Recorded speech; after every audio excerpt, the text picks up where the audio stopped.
Guys আমি আবার চলে আসলাম নতুন একটি ভিডিও নিয়ে, কারণ আমি বউ ব্যবসা করার জন্য নতুন একটি বিয়ে করেছি। কারণ আমি আমার বউ চেহারা কখনোই দেখাবো না, কারণ আপনারা জানেন ইসলামে বউ চেহারা দেখানো হারাম। তাই আমি আমার বউ চেহারা দেখাবো না। গাইস আমি আমার নতুন বউকে নিয়ে আবার চলে আসলাম আপনাদের সামনে, কারণ তার আগের ভিডিওতে বলেছিলাম আমি আমার বউ চেহারা কখনো দেখাবো না, কারণ সেই ভিডিওতে ভিউ হয় নাই, ঠিক আছে, শেয়ার হয় নাই, কমেন্ট হয় নাই। তাই জন্য আমি আবার চলে আসলাম আমার বউকে নিয়ে। তো আপনারা দেখতেই পাচ্ছেন আমার বউ পর্দা করে আছে। ও খুবই দিনদার মানুষ, ও টিকটক করে, তাও পর্দা করে, ঠিক আছে, সুন্নতি স্টাইলে। তো আপনারা কেউ আবার বলবেন না যে ভাই ভাবির চেহারাটা দেখি, ভাবির চেহারাটা দেখি, ঠিক আছে, এই ধরনের রিকোয়েস্ট আর করবেন না, আর করবেন না। তো আপনারা যতই যা বলেন আমি কিছুতেই আমার বউ চেহারাটা দেখাবো না, কি বলো? তো গাইস আপনাদের কথা না মেনে আমি থাকতেই পারলাম না, তো কমেন্ট দেখছেন।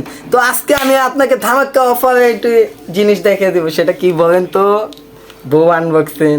তো যেহেতু তার আগের ভিডিওতে আমার বউ পর্দা করেছিল, তার জন্য ভিডিওতে বেশি ভিউ হয় নাই, ভাইরাল হয় নাই। তো আজকে আমি আমার বউটাকে আনবক্সিং করবো, কি বলবো? তো গাইস আপনারা রেডি থাকেন, আমার বউকে আমি আনবক্সিং করতেছি। গাইস আপনাদের মাঝে চলে আসলাম আমার বউকে নিয়ে।